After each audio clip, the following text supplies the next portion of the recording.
Welcome.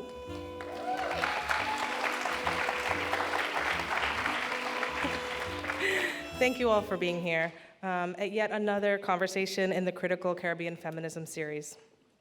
As some of you know, we began offering these conversations in 2015, hard to believe, and it's a great joy that they remain as vital and necessary now as they were then. This series has been the source of much joy, collaboration, and comradeship. Through the planning and execution of these conversations, I have had the distinct pleasure of working with my esteemed colleague, Kaiama L. Glover, who is a force of intellectual insight and administrative efficiency, which is all too rare. Together, we have dreamed this space into being, and your presence here tonight is confirmation that we must continue to imagine and create space in which the Caribbean is neither an afterthought nor a footnote, but rather the main event.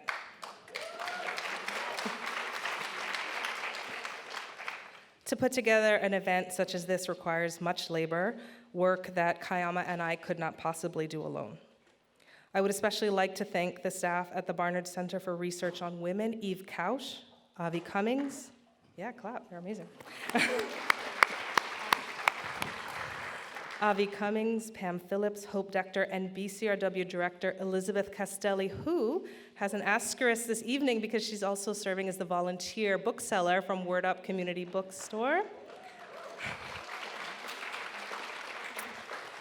She'll be selling copies of the author's books, including Alexis Gumbs, I want to say just released, but not yet quite released. Yeah, -2 days. So you'll be the first in your circle to have it. The book's coming out later this week, Dub, Finding Ceremonies on sale over at Word Up. And I do want to make a note, some of the other titles from the authors haven't come in.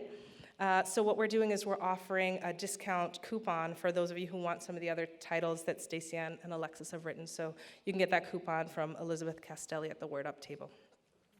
I'd also like to thank our research assistant who's working with us this evening, Alex Volgese. Thank you, Alex. Okay, so in addition to the people who have made tonight possible, I must also thank the departments and centers at both Barnard and Columbia who've supported BCRW in this series in the form of co-sponsorships, particularly the Heyman Center and the Society of Fellows at Columbia. Thank you also to the Digital Humanities Center, the Barnard Library, the Departments of Africana Studies and English at Barnard College, and the Institute for Research in African American Studies at Columbia University. So, you've all joined us this evening for a conversation between Staceyann Chin and Alexis Gumbs, and it's my privilege to introduce them to you now. Poet, actor, and performing artist Staceyann Chin is the author of the new poetry collection, Crossfire, A Litany For Survival, the critically acclaimed memoir, The Other Side of Paradise, co-writer and original performer in the Tony Award-winning Russell Simmons Deaf Poetry Jam on Broadway, and author of the one-woman show Hands Afire, Unspeakable Things, Border Clash, and MotherStruck. She has appeared on the Oprah Winfrey Show in 60 Minutes, and her poetry has been featured in the New York Times and the Washington Post. She proudly identifies as Caribbean, Black, Asian, lesbian, a woman, and a resident of New York City, as well as a Jamaican national. Wow.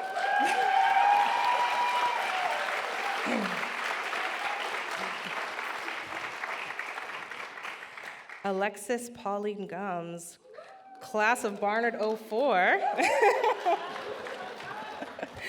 is a community-cherished writer, a queer, Black, feminist scholar, and an aspirational cousin to you and everyone you know. So that's a quote. I didn't write that. Alexis sent that, but it is true.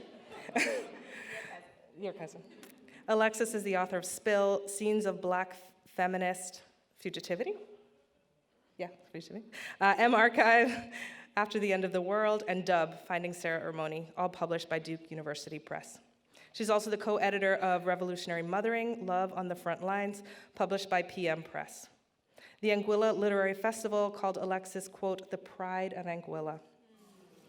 North Carolina Poet Laureate Jackie Shelton Green says, quote, like Audre Lorde, Gumbs writes for the complexity of her vision, end quote. A proud Barnard graduate, Alexis was the first person to research in the archival papers of Audre Lorde at Spelman College, June Jordan at Harvard University, and Lucille Clifton at Emory University. During her research for her dissertation, We Can Learn to Mother Ourselves, toward the completion of her doctorate in English, African and African American Studies, and Women and Gender Studies at Duke University, which is where it bears mentioning I had the good fortune to meet Alexis while we were both in graduate school there. So it's been a while. Yeah.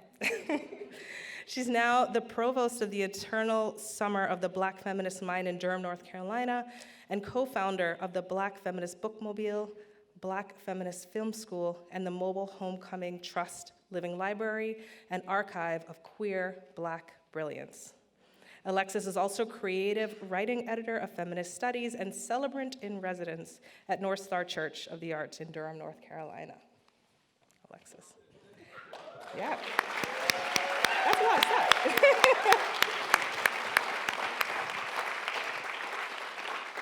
And finally, our moderator, Kaiama L. Glover. Yeah. I didn't even say it yet. Kaiama is Ann Whitney Olin Professor of French and Africana Studies and Faculty Director of the Barnard Digital Humanities Center. She received a BA in French History and Literature and Afro-American Studies from Harvard University and a PhD in French and Romance Philology from Columbia University. She's the author of Haiti Unbound, a spiralist challenge to the post-colonial canon, and The Regarded Self on Caribbean Womanhood and the Ethics of Disorderly Being, which is forthcoming from Duke University Press. In 2018, she was a resident fellow at the Columbia Institute for Ideas and Imagination in Paris, France. Kaiama has published articles in the French Review, Small Acts, Research in African Literatures, the Journal of Postcolonial Writings, and the Journal of Haitian Studies, among others. She's translated several works of fiction and nonfiction from French to English, notably Frank Etienne's Ready to Burst, Marie Chauvet's Dance on the Volcano, and Renée Depesche Hadriana in All My Dreams, and Francois Vergès' The Wombs of Women, Capitalism, Racialization, and Feminism. She is an awardee of the Penn Heim Foundation, the National Endowment for the Arts, the National Endowment for the Humanities, and the Mellon Foundation. She's the founding co-editor of Archipelagos, a journal of Caribbean digital praxis, and founding co-editor of the Digital Humanities Project, In the Same Boats, toward an Afro-Atlantic intellectual cartography. Please join me in welcoming tonight's speakers. What up, New York?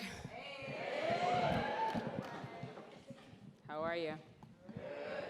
You look good. There's so much fucking melanin in the room.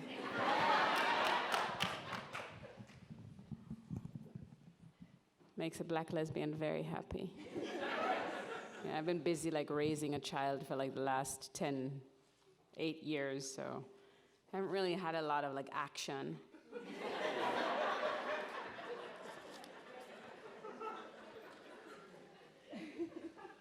So it's remarkably moisturizing to be in this.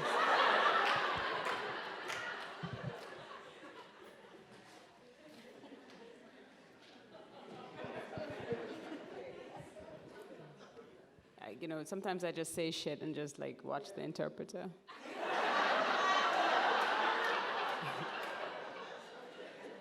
It's like powerful vagina.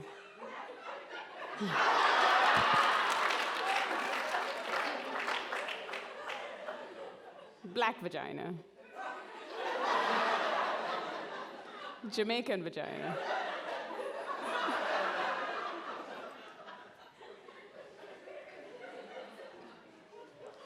For all of you who were raised either in the Caribbean or inside of Caribbean families or in proximity to Caribbean people, this one I do for you. When I was 6 years old, my brother was everything. Quintessential Jamaican boy, hard exterior, like we like our boys, unforgiving like black men are encouraged to be. I adored him. Frugal with his love as well as his money. His affections were conditional. I loved everything he did. And he loved him some Kenny Rogers. So I loved Kenny Rogers too. For 9 years, he was the only reflection of me. Both of us brown, both abandoned by our mother. Him with lighter skin, yes, hair straighter than mine, but we were similar enough to see ourselves in each other. Both of us hurt enough by the world to fiercely love each other. He loved me grudgingly, and I adored him like an eager pup loves a reluctant owner. In charge of all we did, he made me sing country music like we was born and raised in Memphis, Tennessee. We spent whole afternoons begging, Ruby,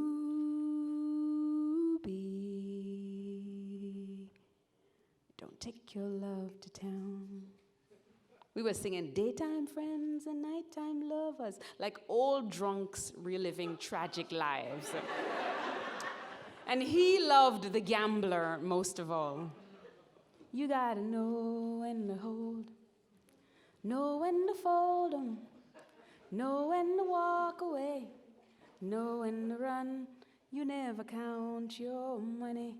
He sang the gambler like he was Kenny Rogers himself. I couldn't understand why the boy loved that song, but I would have followed my brother everywhere, anywhere. So to please him, I sang the gambler with so much gusto. And then one day our mother returned and separated us, sent him to Mount Salem, left me in a place called Paradise, and disappeared. The distance between my brother and me, only 2 miles, might as well have been 2,000.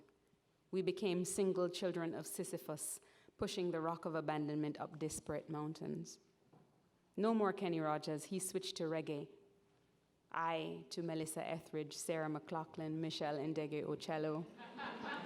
We both tried so hard to remain close, but our love was never meant to survive, never meant for holiday dinners or lasting relationships. Our lives were marked for infrequent, awkward reunions laced with sorrow. We lived every day pushing against our deep desire for love, needing people but guarding against it. Such is the delicate wiring of emotional dysfunction. The few good times we had were complicated, rare, magical. Circa 1999, we found compromise in Mariah Carey. Speeding 100 miles on the Autobahn, windows rolled down, we sang into the night. Felt so alone, suffered through alienation, carried the weight on my own. Happy as I was, I remember thinking being a lesbian will one day cost me my first love, my brother, the only boy whose opinion of me ever mattered. I needed my brother to love me, but I needed him to know me. So I took a chance, baited fate, and told him all about the girlish collisions on campus, the tacit lovers who went with me to illegal house parties in Jamaica, those pretty girls residing in the smallest closets on campus. I couldn't be silent anymore, so I told my brother everything. I told him about the boys who assaulted me, about their hands and their fingers and their fists. He listened, and I talked statistics, the rate at which they were killing people like me in Jamaica, frightened and resigned to losing him. I told him that I was about to be out like a motherfucker.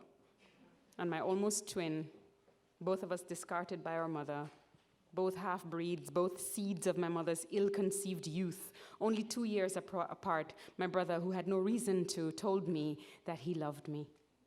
My Jamaican boy, raised on a stout diet of violent homophobia, said, "You are my sister, so it don't matter." And I didn't quite know how to show him how lucky I felt to be his sister. I wanted to sing the gambler right there and then. I believed then that our bond would survive everything. We loved each other hard as we could, ill-matched as siblings, witness to each other's pain. We developed a routine of sustainability. Whenever we disagreed about anything, he would mostly walk away and I would mostly not let him. At each fracture, I would remind him that we were all we had. Each other, that we had survived our mother, that we could survive anything, that we could survive this. So the last time we argued, I was surprised how swiftly the way the tables turned without warning. You never see these things coming, you know. In an instant, we were children again, forced to make beauty of tragedy. The house of cards we constructed collapsed. Hurt and unable to find a way forward, we both folded, bound and broken by all we had endured. We found ourselves unable to hold each other. Angry and intractable, my big brother walked away, and this time, I let him.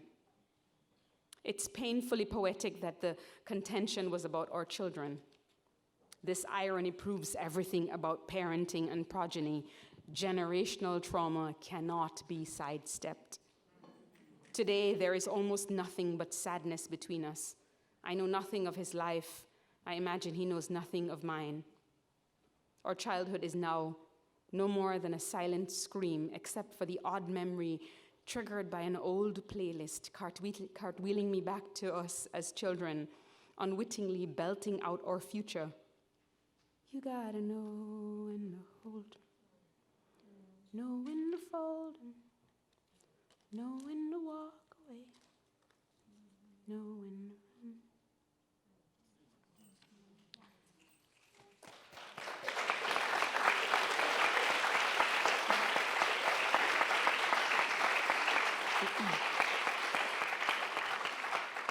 I don't know if any of you noticed that we have a new president. No? Yeah?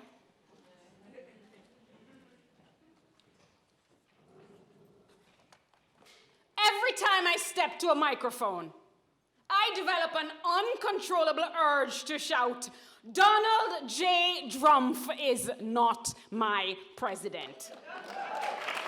And that's not just because I didn't vote for the fool. Not just because he's become the latest tool members of the contemporary clan pull out from their modern-day sheets to remind us of when their cloths covered this whole land with the brutal hand of white racist terror. If you've ever had to dress down some melanin challenge motherfucker talking about all lives matter, raise your right hand and say amen. So you know exactly what I mean when I say Donald J. Trump can be recognized as no motherfucking president. First of all, he's been on the planet for 70 years and still has the fucking vocabulary of a third grader. Not to mention that his mouth always looks to me like an incontinent asshole that can't hold its own bullshit in, spewing the septic defecation of ignorance and discrimination, contaminating the already polluted air with inarticulate entitlement, steady providing validation for all them other white men who feel like equal opportunity for anyone else means we are trying to motherfucking oppress them. Donald J. Trump can never be my president because he began his political career by questioning the legitimacy of the first black president elected in a country built upon the hard-working backs of African Americans. He could never be my president because he had the gall to call for Barack Obama's birth papers, as if this were 1831 and he was one of them cruel white men free to grab any black body and demand documents. In the America we are currently fighting to create, men like that can no more lead us than can a predominantly white police force protect the black descendants of the very brown bodies they enslaved to gain the racial advantage they refuse to let go of, to no matter how obvious it is that in America race and opportunity are linked, like poverty and the prison system, like rape and a woman's right to choose, like who has wealth and who pays the least taxes, like gerrymandering and who has the fucking right to vote. It is time for poor white folks to admit they've been sold a fucking 6 for a fucking 9. This con artistry of race and sex and economy isn't new. Donald J. Trump is just another white knot in the noose they keep tying around the necks of the disadvantaged majority. Just another fairy tale in the elaborate inheritance of lies they sell to anyone who isn't rich or white or longing for the good old days when racially cloaked narratives of nationality was the only history available to average Americans, fed to them to keep them from being too woke, to keep them from poking too deeply into whose pockets most of the wealth that ordinary people work for from 9 to 5 every day in this country goes. Black people have had enough of this systematic bullshit. Between 500 years of unrelenting racism and the recent rise of this fake-ass, overtanned, idiotic orangutan, black bodies have got no more tears left to cry. We ready to try some next-level shit, to resurrect some Black Panther, Angela Davis, Assata Shakur shit. I'm willing to bet the same is true for them motherfuckers who not black. I'm willing to bet you know that the state of things as they are is unacceptable. Having spent my whole life fighting for better than this, I refuse to give deference to this walking, shameful evidence of what fear and prejudice and a little Russian interference can birth in a nation obviously asleep at the wheel of our own democratic elections. Donald J. Trump is not my president because his tenure in the White House is a result of unchecked sexism, a culture of rape, and the ever-present undercurrent of a newly emerging 21st century Ku Klux Klan.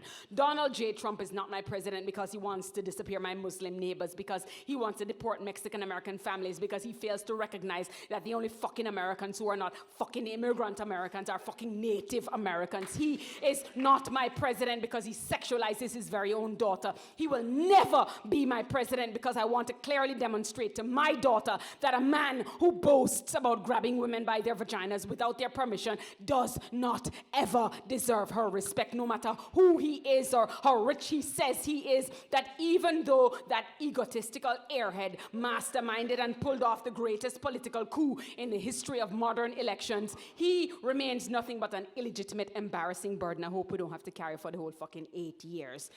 Every time I see this orange snake slithering around on my screen, I want to break the fucking TV, rip it off the wall, let it fall from my 5th floor apartment. I wish I could just close my eyes and pretend none of this shit is happening. But if we do not keep our eyes wide open, the consequences are going to be catastrophic. Every kind of resistance is necessary. When the arm of injustice persists, we have to develop new ways to resist. We have to keep changing tactics. We cannot be discouraged by these political tricks of distraction. It will take longer than we anticipated, obviously, to get this fucker off our TV, out of office and outside of our collective consciousness. It could take another fucking 8 years. God help us. It could take 8 years. But no matter how long this shit takes, you have to keep to the truth of what you know. This buffoon cannot lead, so we cannot follow him to the sordid places he would have us go. No matter how normalized the actions of this incredibly imbecilic and inhumane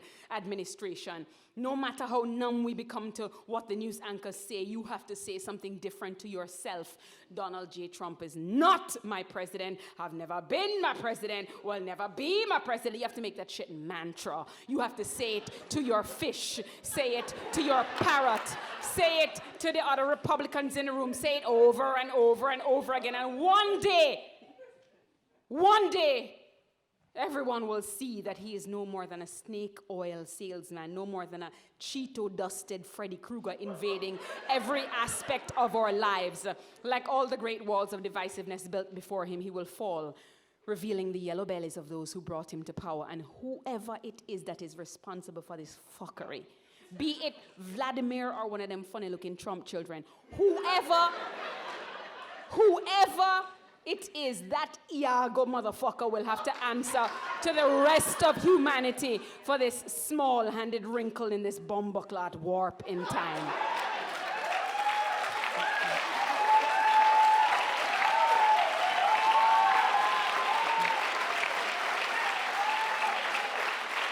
And this one, and this last one, I mean, I will do for the women of color, particularly the black women in the room.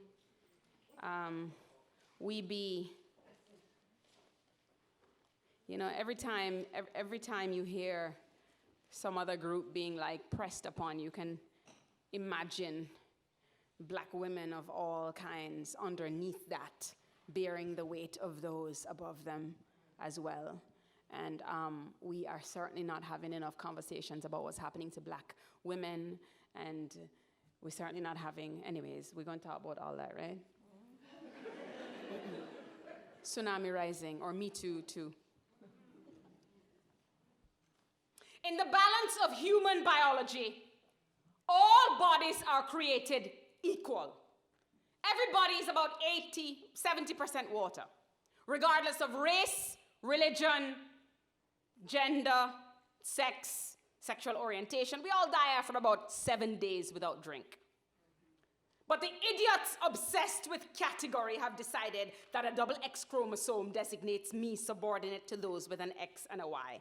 Intersect those two X's with the fact of my blackness, and my existence is now coded as dangerous.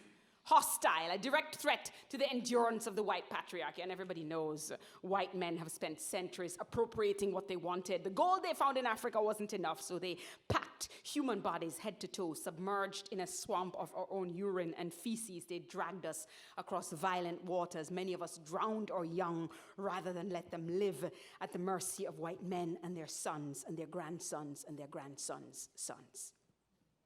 Just to keep breathing, some of us became one-dimensional in the public imagination, in real life, in books. We had to become one thing or the other, spinster or mother, virgin or victim, damsel or whore. Some of us went underground. Some of us let go, slipping away into the sunken place. Others revolted, took up arms, crawled through sewage, defied geography to build new lives in new cities. And that's how the fuck I find myself in Brooklyn. Spending my nights reading tales of Nubians bathing naked in the Nile, Kushite queens equal to kings, all of them praying to a black woman named Isis, the most powerful goddess among gods. And I imagine, if I were her, if I were Isis, I would use my might to smite every motherfucker who ever looked at a little girl with lust in his flesh. I would exact vengeance on behalf of every black woman who has disproportionately borne the weight of racial and sexual violence, while everyone in the fucking suffragette movement and the black civil rights movement and the LGBT movement turned a blind eye to her swollen lips mouthing "Me too. Someone help me too. Get him off me too. Me too. Me too." For centuries, we have endured the culture of rape and racism combined. For centuries, the world has stood silent while black women and girls were bullied by black men and white women alike. For centuries, anyone who wanted to hit something or own someone, they could decide we were it. Without consequence, anyone could tag the black woman, the dark girl, the universal punching bag. For centuries, rape was a word black mothers never spoke aloud. But every daughter knew what it meant. It meant, lie still. It will pass. Keep quiet. Ignore that girl who screams too loudly. Don't you dare shame this good black family. And then something brilliant happened. A black woman named Tarana Burke inspired wealthy white women to say, "Me too, too." And herein wriggles the strange rubric of America's particular strain of racism. Ironically, the viral mobility of the Me Too hashtag was only possible because white women with power, one white woman with power, retweeted a black woman's words. Two words which unleashed a wildfire of public testimony, pulling the shroud of sexual violation from the shadows, shoving it onto primetime TV. Yet 12 years after Tarana Burke's Me Too moment, black women are still largely missing from the public dialogue about sexual assault. And we are so fucking tired of being disregarded. And if you gave black feminists room to speak, this is the fucking letter we might pen to you white feminists, whose crying consistently drowns out the sound of our suffering. Dear weeping white woman, even as we cannot find safe space to show you where or when or how we were torn open, we are only holding this sorrow in to keep our hearts from imploding. We are unable to process this fucking pain with you because we are exhausted from centuries of holding you and your fucking children. We have had a hard time trusting you because you have never been able to stand by us or stand up for us, and we are so fucking tired of explaining ourselves. If you wish to know anything more about the genesis of our fucking rage, please go and Google us. Or maybe you could read some bell hooks or some Brittany Cooper or any of those bevy of black women writers your white publishers are too fucking afraid to publish. For centuries, we have been carrying the weight of your white fragility year after year, marching for everyone else's freedom, protesting for everybody's privilege but ours. Well, this crazy, mad gaggle of witches and hags. We are so done braiding your beads of silent acceptance. Simply put, in this century, we intend to take up more motherfucking space. Black women are crafting a collective response to centuries of being under everybody's water. We are a rising tsunami of fury come back to take back what was carried away without consent. And while we're here being candid, I might as well confess to you that I don't give a fuck if you don't like me and my big mouth. Black like my lover's ass. It has never endeared me to the gatekeepers of white civility. My proclivity to speak the unspeakable is essentially the only fucking defense I have against the indefensible violence of your man-made history. Inside my house, inside my Brooklyn house, there is no shadow talk of birds and bees. We trade indecipherable metaphors for concrete words that will not confuse my daughter. I tell her, your hair, your arms, your legs, your vagina, your whole body belongs to no one but you. And if you ever feel even a tiny bit unsafe, you open your mouth, you scream for me. And if anybody at all does anything to make you even slightly uncomfortable, you tell me and I will always believe you. I will always believe you in a world that so regularly demonstrates how much it hates you. This is what it means to be assigned the label of black and girl. And yet, black women continue to survive, to thrive, to arrive into adulthood with the ability to laugh and love and wear hoop earrings and tight skirts to found social movements to liberate other motherfuckers from bondage. If this sounds like I am speaking your story, this motherfucking poem be for you, my love. If you have ever had to argue that you are no less deserving than your white counterpart, I am talking to you, my love. If you have ever been inspired by the magic of black women with thighs and asses that move mountains in their stride, if you have ever been told you speak too fiercely from the thick lip of your own truth, if you have ever been called girl like it was a fucking insult, if you have ever been called bitch, you step forward now. If you are itching to light a fucking bonfire in the house of the white patriarchy, come stand with black women now. If you want to be free like Harriet Tubman, weapon in hand, wading through unfriendly waters, her power compelling even the freedom of those who did not want to be motherfucking free. If you desire to be confrontational like Sojourner, if you wish to be audacious like Audrey, antagonistic like Angela, gangster like Winnie Mandela, angry like Assata Shakur, you come roar with us at these rallies, sit beside us in school, sing with us in church, stand with us where it matters, vote with us and vote for us at these motherfucking polls, travel with us in the virtual, in the flesh, over these waters they have used against us as weapons, across the lands of this rock we all call home. Let us use this fire to crack open this fucking ground wide open with an uprising that will never again die down. Make we give them some fire. No more water, we say. Fire next time, no more water, we say. Fire next time, no more water, we say. Fire next time.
Will you all join me in taking a deep breath?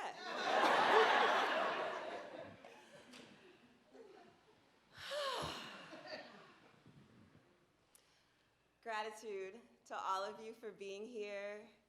Gratitude for our ASL interpreters. We did not give them our selections in advance. So, wow. And okay. So, and I'm glad because you changed my whole life. So now I'm doing totally different things than I thought I was gonna do. But I wanna start by really moved by you sharing about your brother.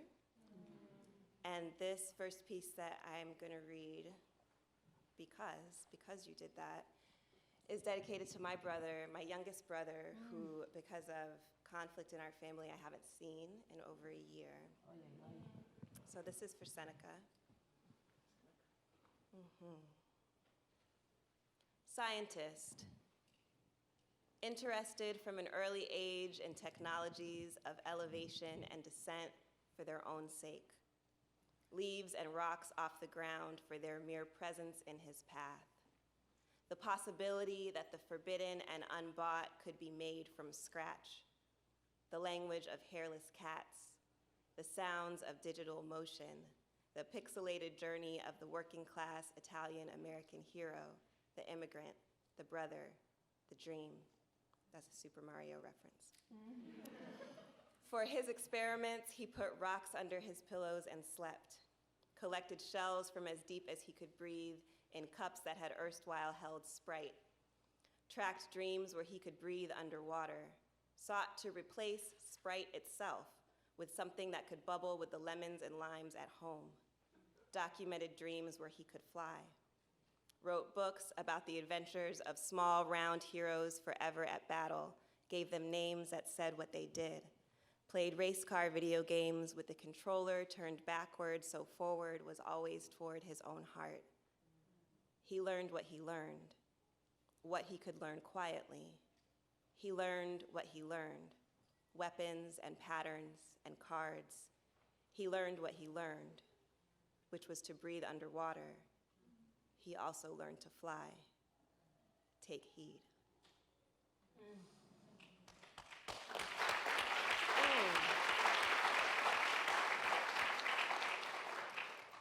So there may be someone who you're dedicating your participation here to, like how I'm dedicating my participation to Seneca. I want you, if you didn't already realize who you were dedicating to from Staceyann's incredible invocation of your brother, your daughter, to just find who that is for you, who's not physically in here, but who you're bringing through your breathing into this conversation. And yes. Okay, so I am going to read a piece. This is from Archive After the End of the World, and this is one of the excerpts that is in the newly published Caribbean Feminisms issue of the Scholar and Feminist here at Barnard.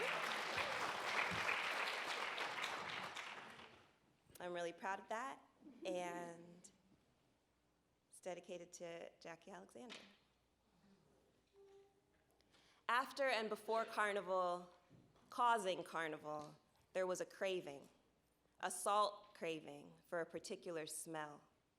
No one talked about it or explicitly associated the sweetness of saltfish with the memory of being packaged and preserved, barely, while crossing over. It was a memory too visceral for verbs, but it was there. And some people waited all year, like a release and an excuse to fully sweat. Some people had to fly home for it. Some people tried to reproduce it in the cities of their escape. They had to have it.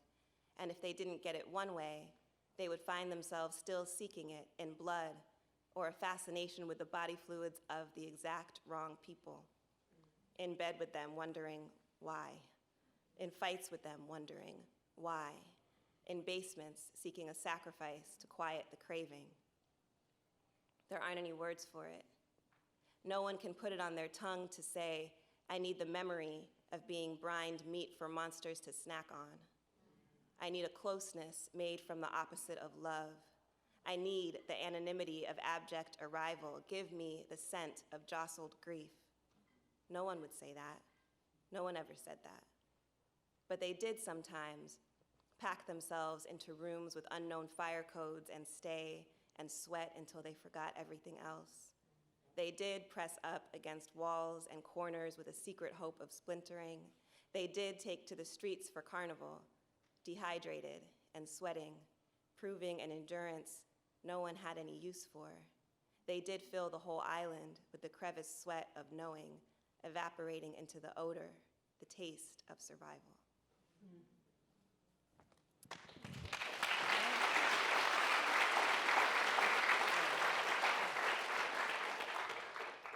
And this one's dedicated to my Nana. Their basements were not so much about keeping. I mean, look, the cluttered mantles and end tables, look, the bright family pictures layered on top the older family pictures mailed year after year, all crowded in the same frame.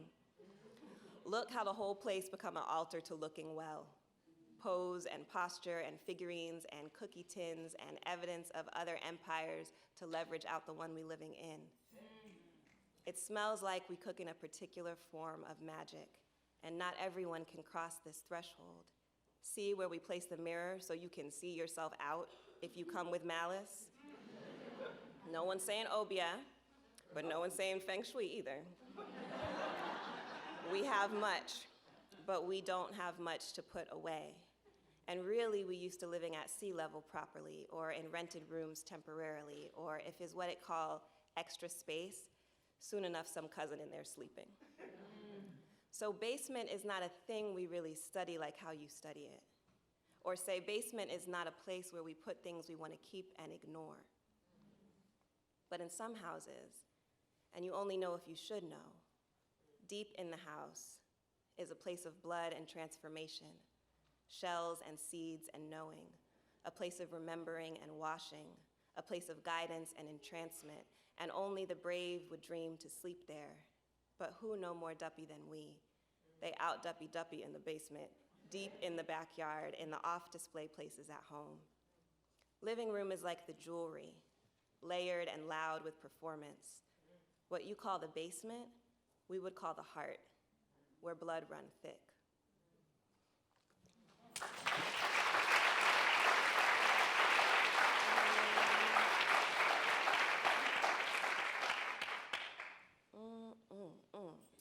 And this is for Boda. Boda is the name I know of an ancestor who survived the Middle Passage, an Ashanti woman who survived the Middle Passage. So this, I think I'm gonna read two for her, and I'll tell you two things. I'll tell you one, Totoro Bonsu is an Ashanti praise name for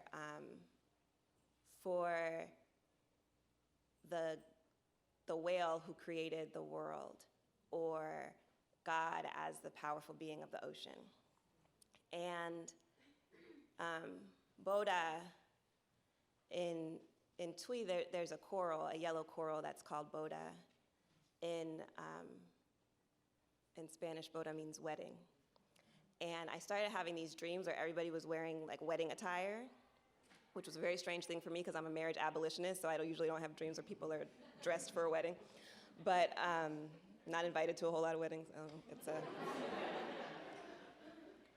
But I realized that was actually, because dreams are funny and ancestors are hilarious, that was actually the signal. So Boda is somebody who comes to me in my dreams, and how do I know? Because people are randomly wearing tuxedos and like wedding dresses. So I'll tell you those two things. This is for Boda. Totoro Bonsu made the world by breathing. Totoro Bonsu made the world with sound reaching out, bouncing back. Totoro Bonsu moved through depths unseeable, darkness with no beginning and no end. Though I am nothing, Totoro Bonsu is now, here. Boda remembered the whale god. Boda remembered the whale was God. Boda remembered the world was made by breathing. Boda remembered what the whales already knew and breathed. By the time she reached the other side, she had been reborn, birthed through the belly of the whale, blue from the blood of breathing, brave from the only deep. There it was, the depth of herself, ocean, the black of herself, God. Boda made herself by breathing, by being Totoro Bonsu in the deep. Boda became old as ocean, wise as whale, black as undrowned sun, bold as what we've been through. Totoro Bonsu, put your forehead in the water. She will show you, here I am. Don't clap, because this goes with it. It's from Boda. Did you ever think about it? My name meaning wedding in the soft language of our first captors. What it justified, what it did as spell within me. For them, it meant their God would justify everything they did, everyone they hurt, every carnal sin on the waiting body of the unsaved, every saving savagery they used to get us here. For them, it meant what they did was blessed by God and earlier unions. For me, it meant there are some things fused together that can never be separated. Sisters, despite hell and ocean. Purpose, despite hell and ocean. Destiny, despite everything. For me, it meant remember the ceremony. What is done cannot be undone. For me, it meant remember the journey. What I've been through cannot be taken from me. For you, it means the body stays open, a vessel itself. What I went through for you, it means home, being it yourself. What I lost for you, it means presence, not patience, but breathing. What I learned after all this time, for you, it means prophecy. Listen to what I tell you in dreams. I will be the one in the white dress.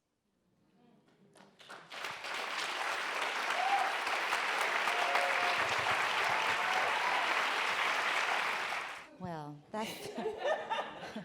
that feeling when you're sitting on a stage in front of a whole bunch of people with two brilliant black feminists, and they have taken all the words and said all the things already, and you're supposed to come up with questions, and the questions you already came up with feel too small. But I'll give you the questions I had only reading you, because hearing you is experiencing you in a way that changes everything. So I don't know, maybe that was a disclaimer, but I'm going to try, and you all are going to help. Let's start with mothering and family chosen as a means of survival is one aspect of mothering I want to think about or ask you to talk about. And then, so before I came here, I was thinking about people we've lost this year, Paula Marshall, Gloria Joseph, Toni Morrison, and I was thinking and reading you're in conversation with the ancestors clearly. Your practice of poetry is cite black women way beyond the hashtag, obviously, and you have brought black women into the space of your words and your body and in your embodied words. And so I guess I just want you all to talk about transgenerational knowledge production and the ways in which that has to do with the temporality of your writing and your being. One last thing on that. Reading your work, thinking about mothering, chosen family, survival. I also saw a lot of preparation for a future that will happen, and so I'm also interested in you answering maybe how you feel in your work accountable to that future, preparing for it, or being accountable to it. It's a lot, I realize. Everything, yes.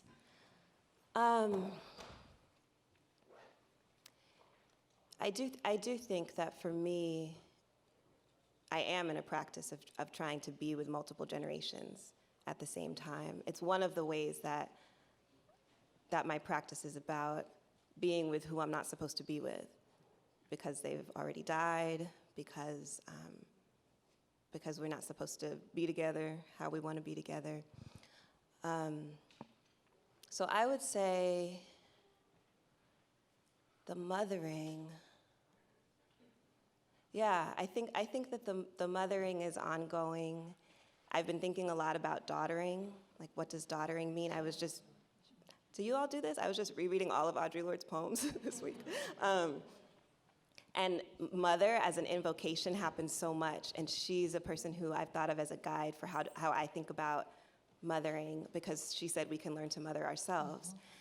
And I just started now reading her calling out to mother, and she's talking about different deities and different goddesses that she had researched, and she's talking about her own mother as a choice to be in a daughtering relationship and transforming what a daughtering relationship is beyond property.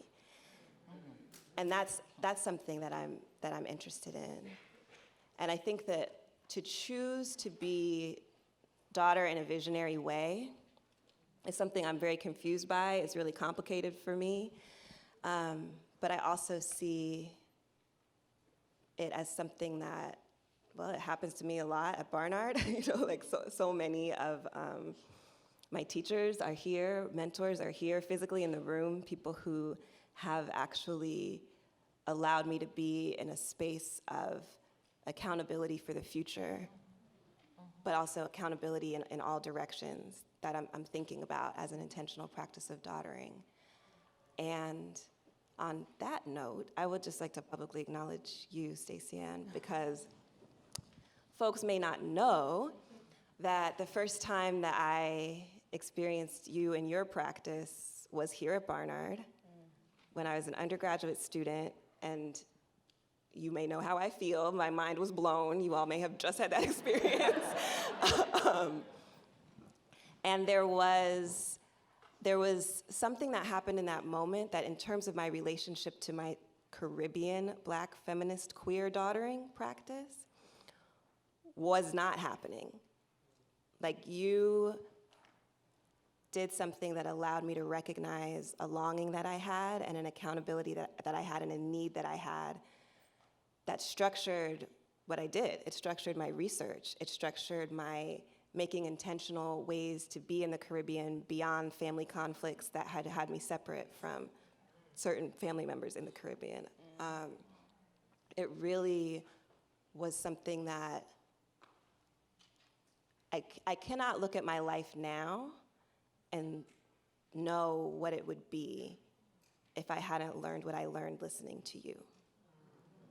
And so that to me, that's the daughtering, is being able to be both vulnerable enough to learn something, to be changed, to be recreated and reborn because of what someone else creates.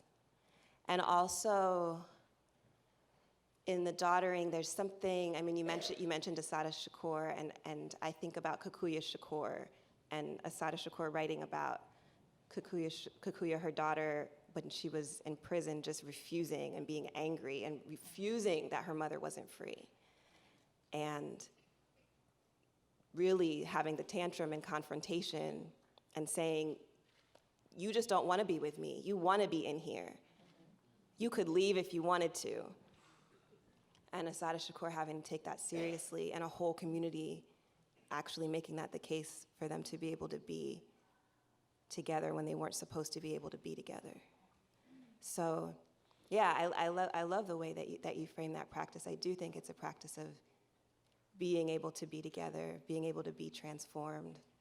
And also, I do see myself with all of my mothers insisting that they can be more free than they say they can be, even if I sound angry. But we can always take a deep breath. So all of that, all of that is there.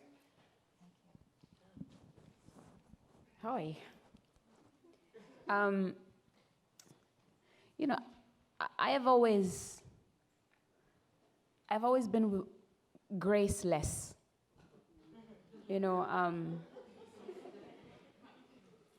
As we say in Jamaica, I don't have no behavior.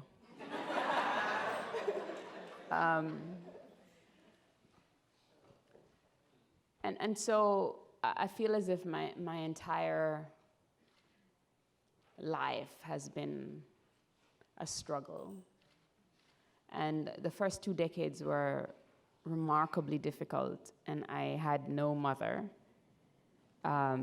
because And I did think for much of those 2 decades that she was away because she had a choice and chose to be away from me.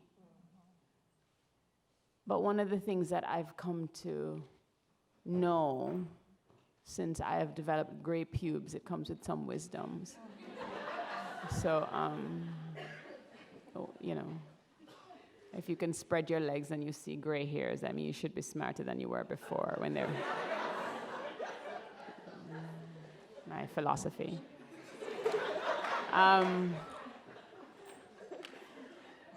But for a long time, I thought, you know, I thought my mother was exercising a choice to be away from me.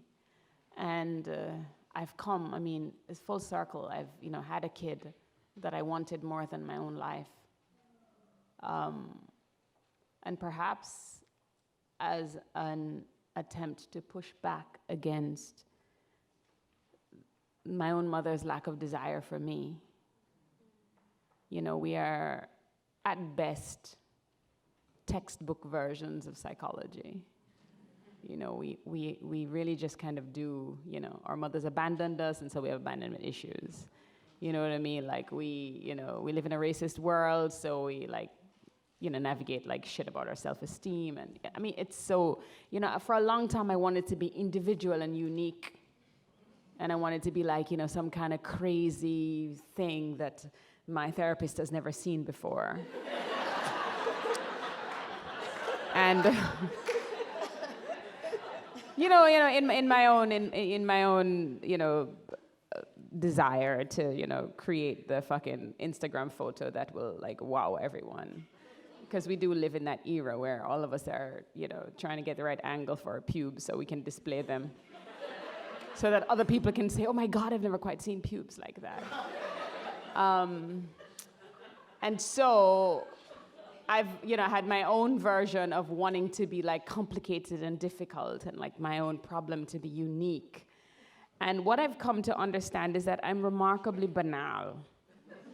You know, my mother left me, so I can't, like, forge relationships with people because I wait on them to leave me, and then they get tired of, like, waiting for me to get with the fucking program that they're not going anywhere, and then they eventually just leave me. They're like, I can't do this shit with you. It's been 4 years, and you still think every argument I'm leaving. So, you know, all of that to say, this walk through the world has been remarkably without grace. You know, I mean, all my ex-partners, nobody present here has been an ex-lover, right? Just check. You know. Well, when they watch the video later. Right. The fucking video. I forgot about the video.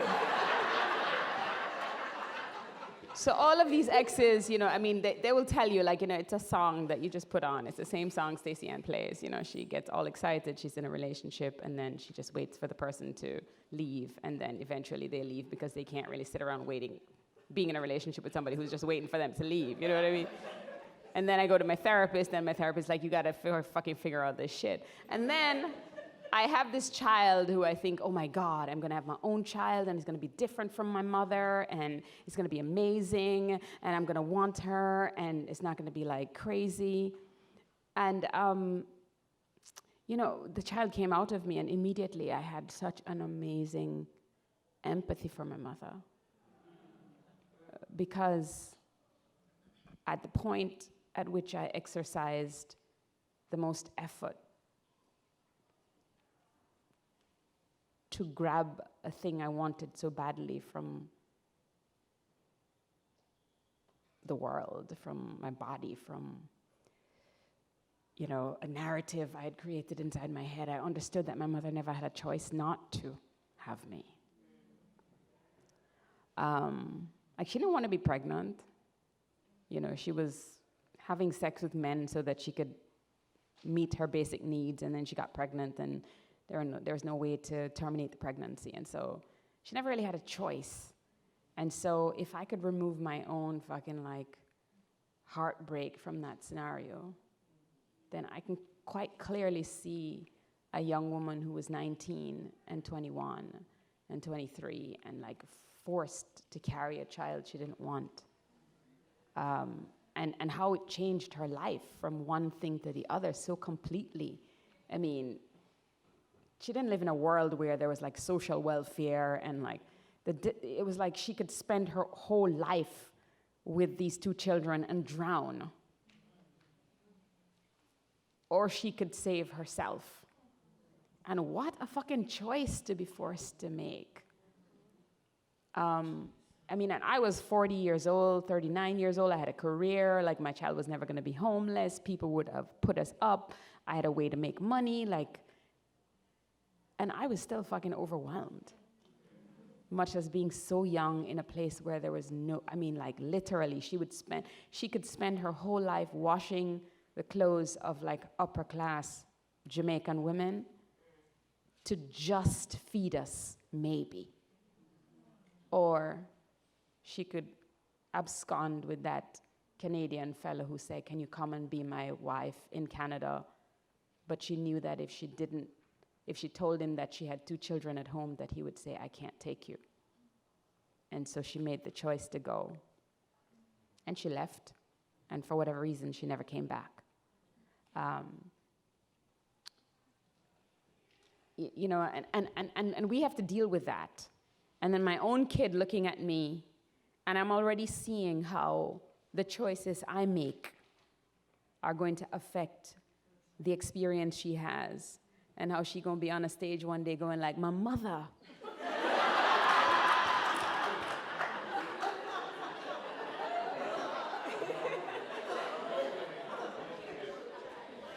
You know what I mean? So, you know, so we have a saying in Jamaica, hug, how many Jamaicans in the room? How many Jamaicans in the room understand patois? Okay. So hug Pitney ask hug, why him out long so? The mama say, wait, you will see. You know, like the kid is always asking, why? And the mother is like, it'll become clear to you soon enough. You know, there's a way that life just kind of unfolds. And I began by saying that it's graceless because none of us have the fucking answer. Like, I don't know, you know, like, I listen to you and, you know, all my friends know that I am the fucking girl who need the glass to be the glass. I need, you know, like, when people talk about spirituality or, like, things that, you know, can't be proven, I'm like, I don't know what the fuck that is. I'm not about to fuck with it. I don't want to say it don't exist. I don't want to say it exists. I'm just going to, like, mind my own business here. Because duppy is not something to fuck with, really. You know what I mean? No one has ever gone anywhere and taken any Instagram photos of a fucking duppy and bring it back. I have never seen it. So I myself am remarkably, just like, I have mad respect for like the shit I can't see, like all that breathing shit and all that like Boda shit and like all of that like talking to ancestors. Listen, I mean, the rent is this much money. I want to pay that much money. I'm not fucking with that shit. Like it is. And maybe one day in my life, you know, like somebody, you know, maybe some duppy will hold me in a corner. And I will be forced to contend with it. But for now, you know, like, you know, I have a lot of people in my life who believe in like so many things and they tell me like, listen, motherfuckers watching out for you. I'm like, let them watch out. I just don't want, I don't want to be watching them. So I'm not saying it don't exist. I'm just saying I am not in a place where I can like interact with the shit just now. But and anybody said, go and pray for me? I said, pray for me, because, you know, I don't know. I don't know. Nobody has, like, proof, you know what I mean? But they don't have no proof against it either. So I'm for pray for me. I'm for, like, you know, Reiki me, but give me a massage as well. You know, like I want all the bases covered. So I don't know if I'm making any sense, but I just feel as if I am bumbling through life.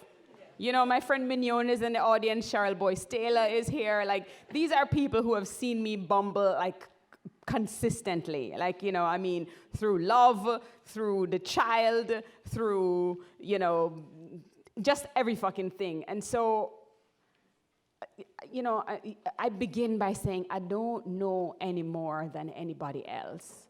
And I fail perhaps twice as much as anyone else. You know, and I always feel like an imposter because when people say, oh, you're doing it so well, you're doing this so well, you are doing such a great job with the kid. The kid is 8. She's 8. And when she starts writing her own fucking poetry, you guys are gonna find out some shit that is going on at home that you don't know nothing about. And I am pushing back against this notion of things are well. You know, because things, if they are really okay and well, that means they got some problems that you're working on. Some things are maybe doing well, you know, but most of it is like struggle. And I feel like we need to pull away from this almost perfect life that we are streaming online. We really need to pull away from it. Like, I am a shitty ass lover. Do you know what I mean? Like, I'm an okay mother because, you know, like the child I haven't broken it yet. You know, but you know, I wish we could, like, I wish we would, like, meet more and talk more about the ways in which we are failing. And I wish we would hold each other more. And I wish we could just visit more. Like, when I'm in the Caribbean and I tell people to come over my house, they don't ask to do what? People here, when I say you're coming over my house, oh, you're having something? No, motherfucker, just come. And inside my house, I mean, I used to do, in my 20s and 30s, I did it every Saturday night. Everybody knew you could just come and show up in my house on a Saturday night. There'd be wine, there'd be food. But now I have a child and all kinds of shit. So now it's maybe like once a month now is where I am. Like, I just started them up. So once a month you can come and have tea in my house. You can meet other women. You could, like, just hit me up and, like, come by. And, like, I'm just feeling like we need community and not like the weird, like, you know, like, worrying about what we look like and what we feel like, because all of us look shitty in the morning. All of us have bad breath.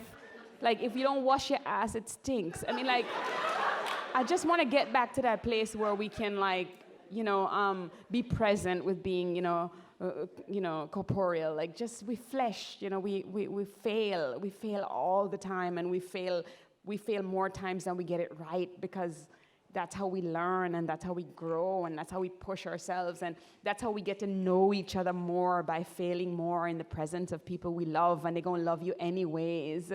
I wish I could have that still, because I still feel like I have to, like, you know, even here, I'm like, okay, have I said anything profound yet? Do you know what I mean? Like, you know, it's weird, you know. All that to say, like, I don't know what the fuck I'm doing. And I don't know if mothering, like, you know, mothering is a process that we are all inside of now, and we're failing at it, and we're doing well in some places. And I don't know if it's a thing that you can kind of hold up. I mean, no offense to the fucking Academy, but the Academy cannot decide what good mothering is. I mean, the Academy's business is to, like, look at life as it is lived and then write shit about it, but it cannot dictate how we live. It can't, like, predict, it can't prescribe, you know, like, you know, that's like for us nerdy types to sit around and talk about, but the real shit is just flesh and movement and being present and, you know, thinking.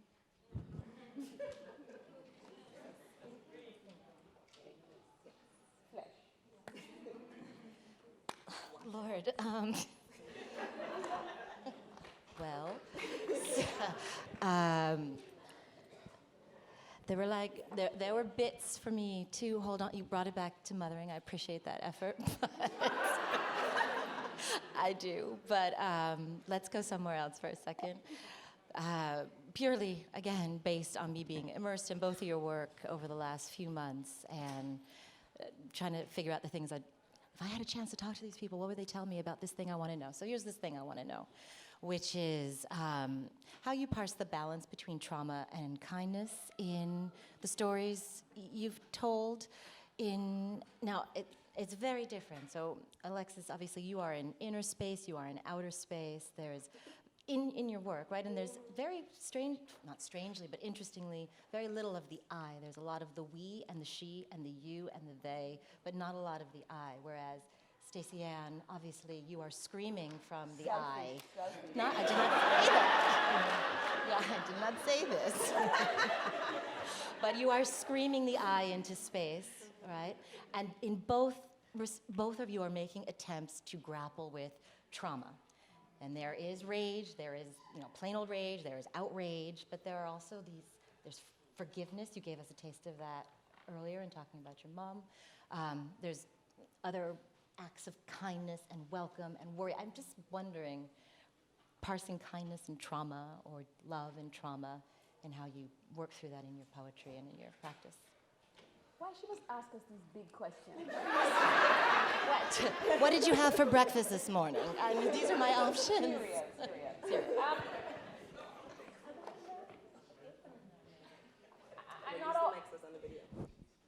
I'm not always. You can know this is not my forte, right? Which end? Straight people still struggling. Somebody whisper to them what to.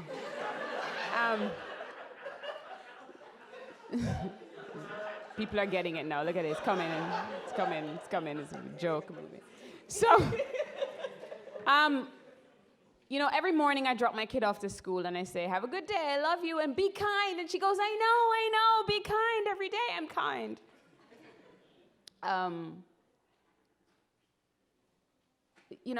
I think when I was young, when I was in my 20s and maybe even in the early part of my 30s, I was like a fucking jackhammer. I was like, I want to say hit everything, break everything, kill everybody. And then, so after I had the kid, I was like, oh my God, I just want to be sweet and nice to everybody. I just want to be kind. Like, these white people, they don't know better.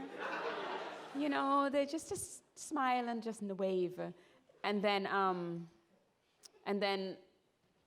somewhere, as I inch towards 50, there's a way that I think that, we have to be more deliberate about when we use kindness versus when we use rage.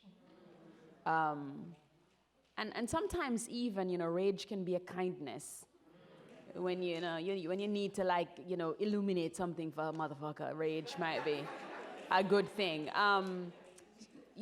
So in my own personal life, I think I work really, really hard to be kind. And again, I don't always get it right, but it is always my intention to be kind, only because I want kindness. I think the world has been so brutal to us that if I were to live a life where I were surrounded by kindness, easy, soft kindness, I think I'd be happier. But the world we live in now requires a kind of hard rage in which to move against the tide of cruelty that is steady coming against, to immigrants, women, lesbians, single mamas, artists, so many of us in this room.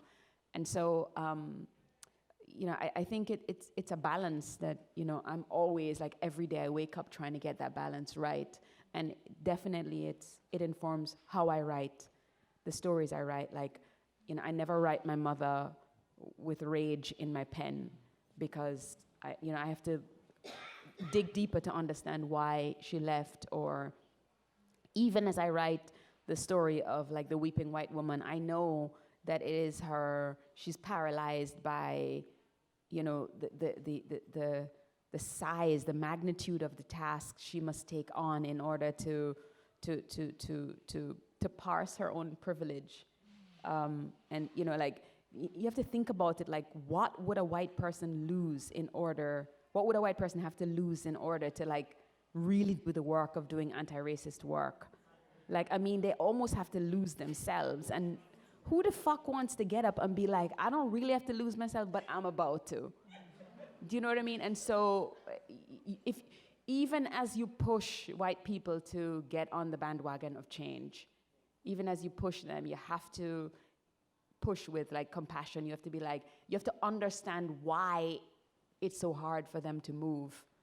And that helps you to fucking figure out how to get them to move. Because if you don't know the inner workings of, I mean, you know, the people who worked inside homes during the time of the enslaved Africans, I mean, they had to know those fucking white women in order to like figure out how to care for those, how to stand between, how to, you know, get resources too. Like you had to know, and that knowing, you know, I think that knowing isn't a bad thing. You know, you just have to know that the knowing is not just about like, oh, I'm just getting to know her, that it's a part of your fucking anti-racist work. It's a part of the tools that you have to use to dismantle this other thing that Audre Lorde talked about, that this is part of the new tooling of the dismantling that you're going to have to do across the aisle. You have to understand why men find it so difficult to make space for women. You have to understand it. If you don't understand it, then you can't really have a conversation with someone. You know, like I know the Bible like the back of my fucking hand. So when them Christians come at me with like all this shit that they come at me, I just be quoting shit like, let him kiss me with the kisses of his mouth, for his love is better than wine. I know the shit. Greater love hath no man than this, that a man lay down his friend. I know the fucking Bible back and forth so I can use it, so I can be in conversation. It is about change, and change is not about not knowing. It's about knowing your enemy. It's about knowing your friend. You know, like the knowing has to be gargantuan and wide and deep, so that when you go to war or when you go to peace, like you know what the fuck you need to do in order to move the shit from the place it is to the place you need it to be.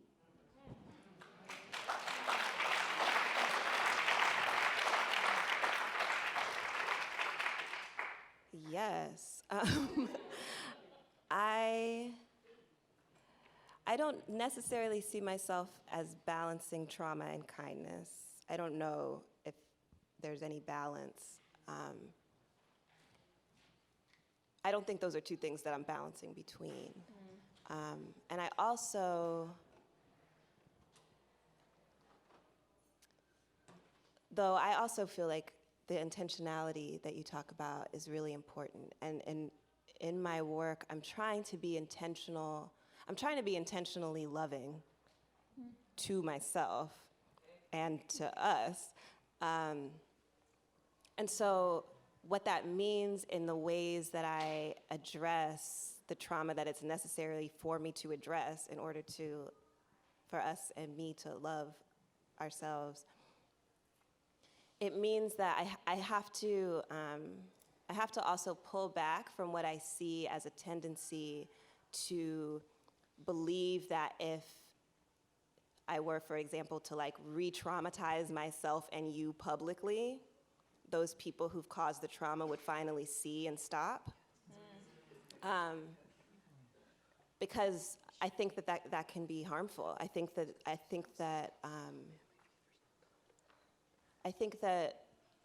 well, it hasn't worked. So I don't know. And not to say that it never would, but I also had to realize that's not my work. And that my work is like what you said, Staceyann, the love us anyway. Love you anyway, love myself anyway, but what is the ceremony that it takes to do that? And so I see my practice in relationship to my writing, subtitle of the book, Finding Ceremony, and draws on Sylvia Wynter saying, after humanism, the ceremony must be found. So how do we find the ceremony that allows us to love each other, though what I've been through cannot be taken from me, though there are not words for it, what we went through. So I think that there may be something that's very centering about that, and I do think that it's an offering, you know, and I hope that it's received with love. And I don't think that it's, I don't think it's separate from trauma. I don't think that, I know that it's the whole reason. I mean, critical Caribbean feminisms, like the whole reason that I feel like I needed to become a critical thinker, the whole reason that I need poetry and to be able to do something different with a language than what I already heard it do and what I already have result of it doing collectively to us is because I do have to love us anyway. I do have to love myself anyway. The mothering work, I do have to love my mother who's been through what she's been through and put me through what she's put me through. You know, like that is something that requires so much creativity and all my creativity. You know, like if I could just be smart enough to do that, that's it. And I realize it's more complicated than all the other things that I've figured out. You know, it's the ongoing practice, and I definitely see you, you know, modeling that in the way that you write about mothering also, and the way you shared about it here. I think that the thing that understanding the multiple traumas that exist and that we've been through is the requirement for love, you know? Because I could be kind to you if nobody ever hurt me and if nobody ever hurt you, and so you were acting right. Like, it would be so easy to be kind in that case. I wouldn't have to love you to then be kind. But I have to find a way to love you. And if I believe that that's possible, which is a miracle already, then I have to find some kind of ceremony besides the repetitive rituals of harm that I've experienced in order to actualize that, in order to actually feel it, in order to act otherwise, informed by that love that I don't think I'm really supposed to be able to access it.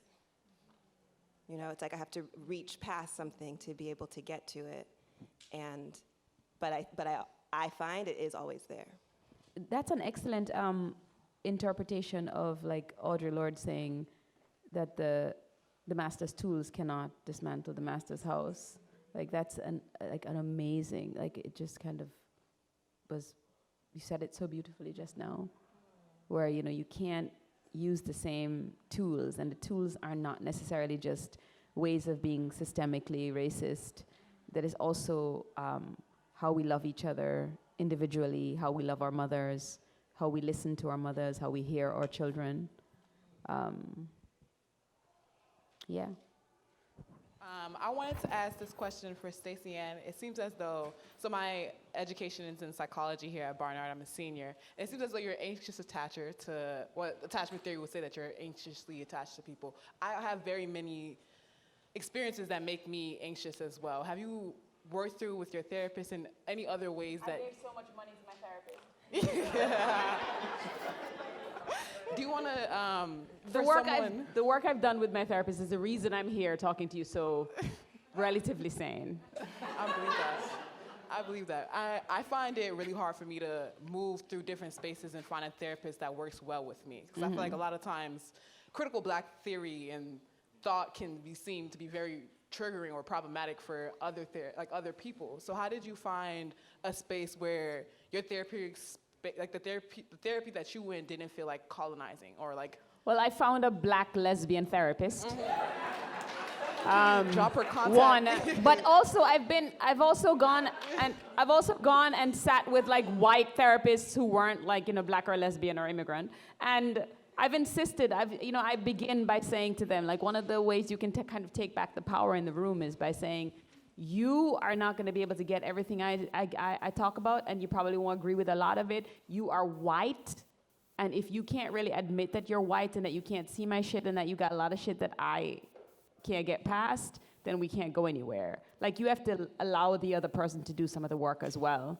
You have to tell them, like, you know, and you have to come, that has to be a part of the conversation. Like, you have to raise it like, yeah, so remember you white. You know, like, you have to raise it every session to be like, we just want to remember that you're white, and therefore not everything I say you're going to get. Do you know what I mean? Like, you have to, you know, I mean, and it keeps it in the room and, like, you know, forces the therapist to do some of the work of being, you know, of deconstructing race in the way that they navigate you. But it's a lot of work but, you know, if you can't, you know, if you're at Columbia and they don't have enough black feminist therapists on staff, you just go in there and you be like, you're white. Let's just begin there. And like, your shit is like, your lenses are blurred because you're white. I would just add, my mom is a therapist. Oh, I don't know. So there's a whole nother layer to that. And my mom went back to school to become a therapist. So while I was growing up, so everything in her abnormal psychology textbook, she was like, I see examples of this. And how you act, you person who's growing up while I'm in grad school. So yeah, I think that, but also that's just a plug. She's a great therapist. For people looking for therapists, people looking for Black feminist therapists, no, she's in London, but we live in the age of, video conferencing, and she's super amazing. But I would also say that, yeah, there's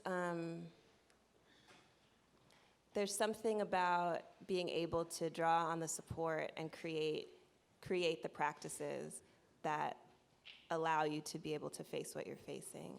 And I think that when Audre Lorde said we can learn to mother ourselves, there's a way to take that on that means like I have to do it all myself.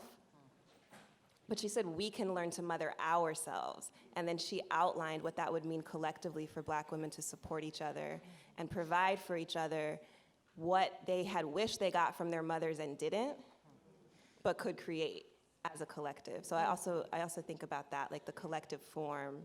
Not to say, because one-on-one therapy is great, and my mom does that, and it's a wonderful thing to be able to have the benefit of, and having collective forms of support, I've found too is really helpful. This is for Staceyann. I've been doing a lot of work on intergenerational trauma because I identify as a light-skinned Near Eastern indigenous woman of color. And when I hear everyone talking about this, I wrote this poem, Not Everyone That Looks White Is White. And I think that a lot of these things, I'm trying to encourage my people to resist assimilation.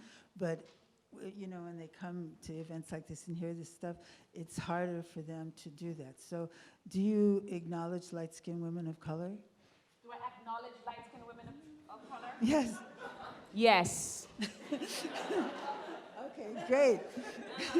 Yes. Dated some of them. Now we have to take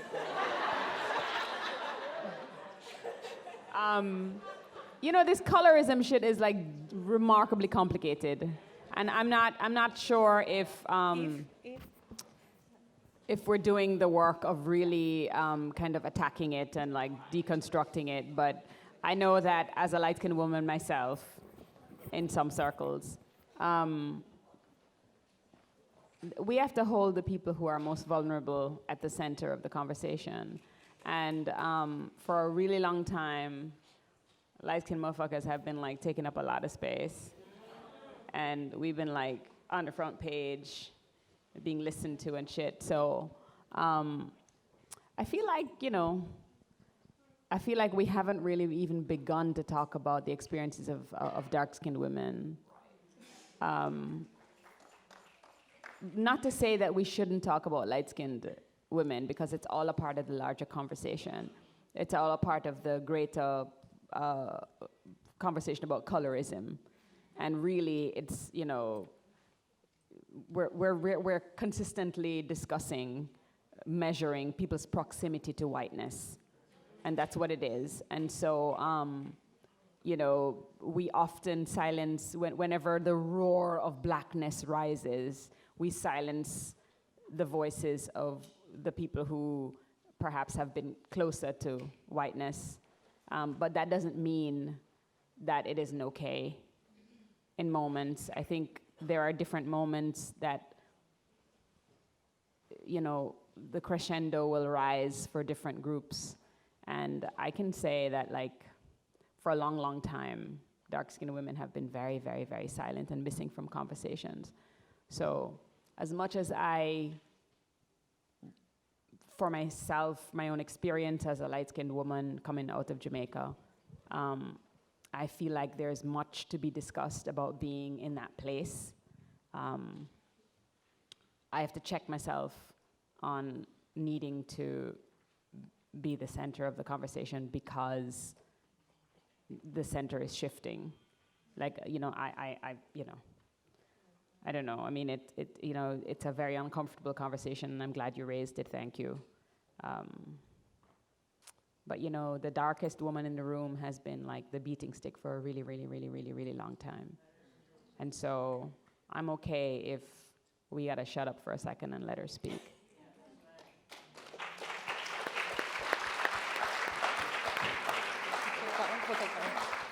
Can we, yeah. Yep. Okay. Thank you very much for the panel. I'm going to go back to the whole mothering thing because that generational trauma is very real, as many of us know. So my question is, what does the praxis of engagement and boundaries look like through this intergenerational, familial, and colonial trauma for you folks? Because it's like we want to engage with our parents, but then also they just don't know how to communicate a lot of the times because they're traumatized. And it just becomes an endless cycle of emotional labor where nobody wins. So I just wanted to know your thoughts. Thanks. Yeah, boundaries. Boundaries can be blessings. So, amazing, brilliant person who I admire, Prentice Hemphill, has said that boundaries, I'm paraphrasing, sorry, Prentice, when you watch this later. Boundaries are what allow me to love you and myself at the same time.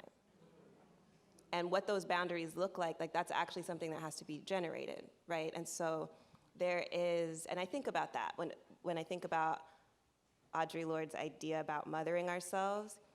It does have to do with displacing this expectation that like, oh, because we're related, because you're my parent, because of this or because of this, I shouldn't have to have any of these boundaries. And therefore, then I won't have those boundaries, and then we're not safe, right? Like you said. And so I think that there's something very loving about, and not easy, I mean, I'll say for myself, about being able to communicate a boundary and even understand that that's a possibility, feel the bravery and vulnerability of expressing that a boundary is needed. And I think it also requires support. You know, I mean, this is, again, something that it's not, I call it ceremony, because it's most likely to reproduce the same dynamics again and again and again in the same configuration with the same people across time. And it is possible for something different to happen, but there does have to be intentionality and support for something else to happen. I think there's something poetic about that. And I think that even when I think about, from a very nerdy place, when I think about narrative and poetry and what I think, what I learned poetry really is as a value for me, is there must be some different structure. Because if I try to tell a story, I keep ending up with the same ending of the story. And some of that has to do with what is even considered a story.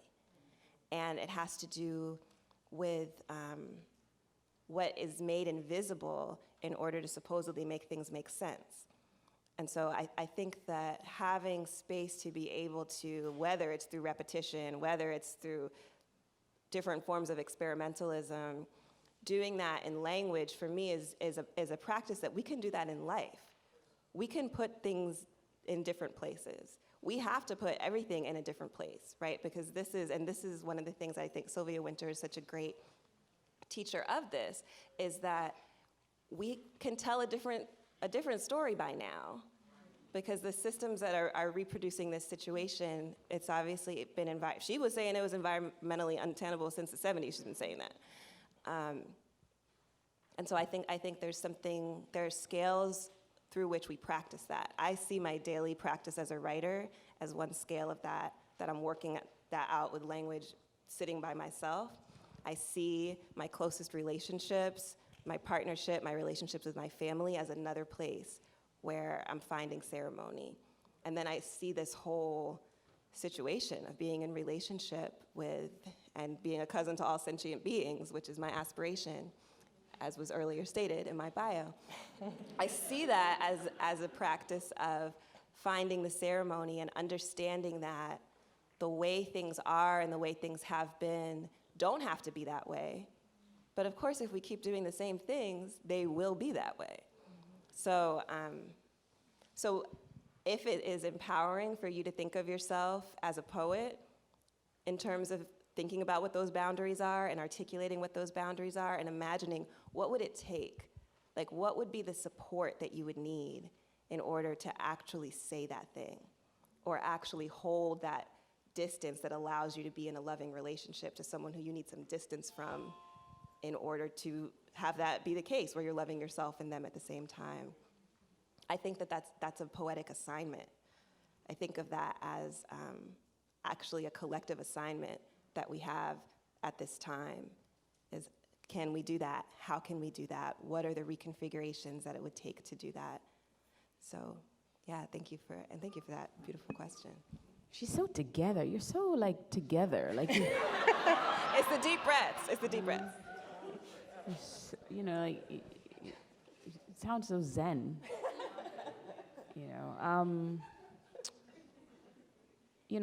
My experience, I didn't have any relationship with my mother for 2.5 decades, the first 2.5 decades of my life. And then I went in search of her, found her, and I found her at a time when she was kind of spiraling downward.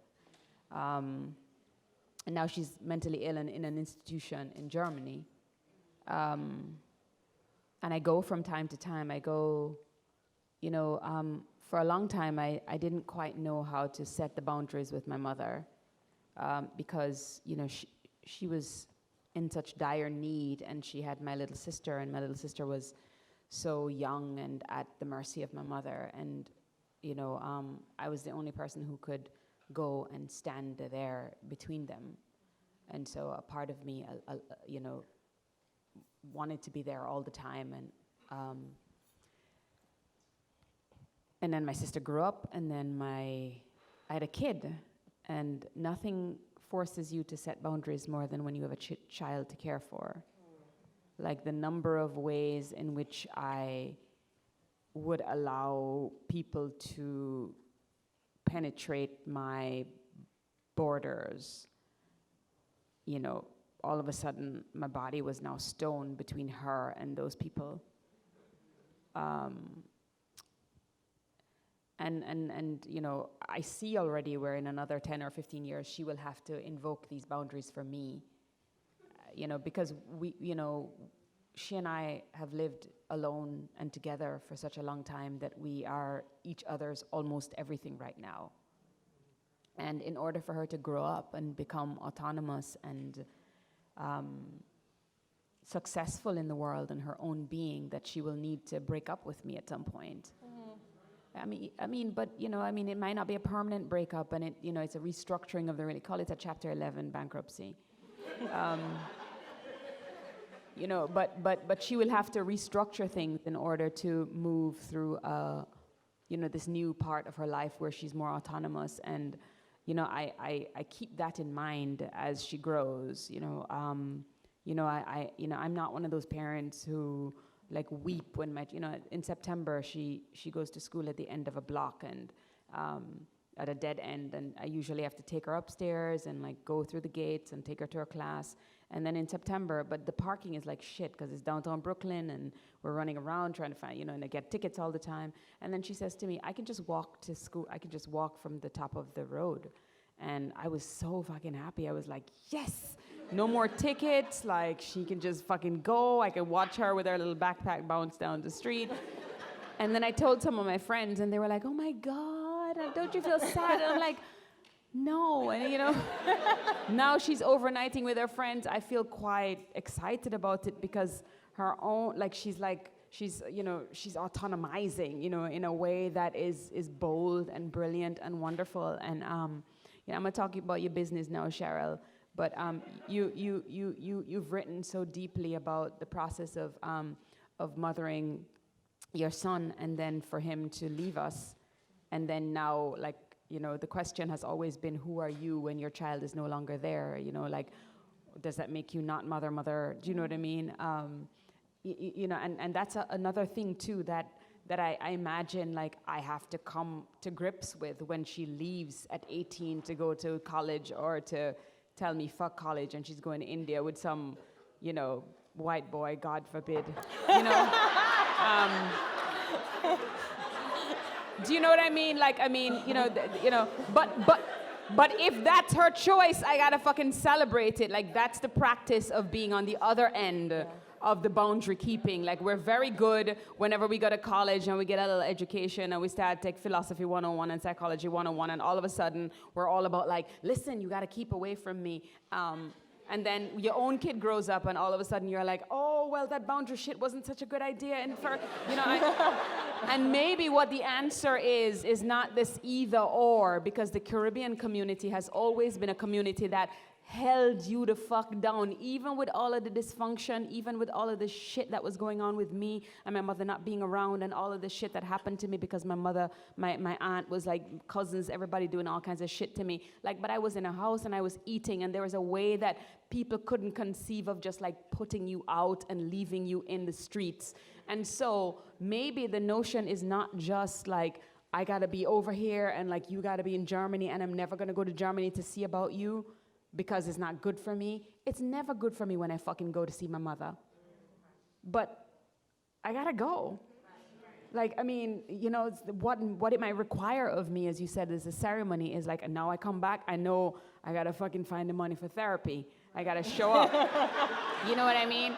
I gotta call my friends and say, like, y'all have to show up. You all have to have me after I go to Germany, because I gotta clean out the apartment that she's hoarding. I gotta navigate all kind of streams of like craziness. I gotta like take care of this woman who never took care of me. And so when I come home, I need y'all to hold me down, instead of like me always being so careful about not ever breaking myself. Life is a tumble and we break, and it is our duty to show up and hold each other and like figure out what the fucking ceremony is in terms of holding each other and like holding each other and being messy in it. Like, you can't fall in love without falling in love. You can't be in proximity without being in proximity. That means you gotta be okay with like, Cheryl Boyce Taylor's mother used to make her brassieres.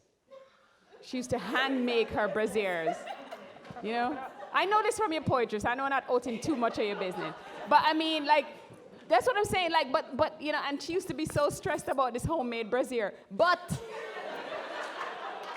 her mother loved her enough to fucking sew a brassiere for her. Like, you gotta, that's amazing. And now she can write a poem about it and become famous about this homemade brassiere. Like, I mean, we get stuff from like the dysfunction and the crazy, so we gotta figure out a way to balance this notion of being away from our families. And a lot of the LGBT youth now, that they're away in their homes, and they tell them your parents don't love you because they're homophobic, and then they take them out of these black surroundings and put them in these white spaces, and then 2 years later, and when they're 18, they're homeless and they don't have anybody because they are pulled away from a community that has held them in some way. So I feel like not either or. I feel like we need to figure out how to like do the boundary keeping, but we also need to figure out a way to be in proximity and kind of like, experience all of the good stuff that comes with being Caribbean. Like, God damn it, I want somebody to make me food on the weekend, and nobody made that like your grandmother or your mother. No, these young fucking white people who are roommates are not gonna make me acky and selfish. They are not. So I need to figure out a way to make both of them work. Wow.